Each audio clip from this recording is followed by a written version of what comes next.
আমার কয়েকটি পছন্দের খাবারের মধ্যে এই লইট্টা ফ্রাই হলো একটি। তাই বাজার থেকে যখনই লইট্টা মাছ কিনে আনা হয়, কয়েক পিস মাছ এভাবে ফ্রিজে রেখে দেয় মা, যেন পরে ফ্রাই করে খাওয়া যায়।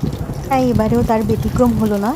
লইট্টা মাছ দেখে আমি মাকে বললাম, মা আমার জন্য কিন্তু লইট্টা ফ্রাই মাস্ট, কারণ এই লইট্টা ফ্রাই হলে আমার আর কিছুই লাগে না, এতটাই ভালো লাগে আমার। তো এইবারে আমি নিজেই লইট্টা মাছ ফ্রাই করলাম। ঘরে যা ছিল তা দিয়ে একটা ব্যাটার তৈরি করলাম।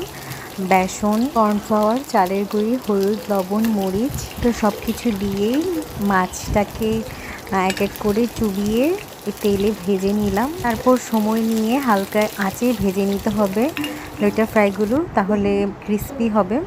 এই তো তৈরি হয়ে গেল মজাদার ইয়ামি লইট্টা ফ্রাই। তারপর গরম গরম ভাতের সাথে একটা কাঁচামরিচ নিয়ে খেতে বসে পড়লাম।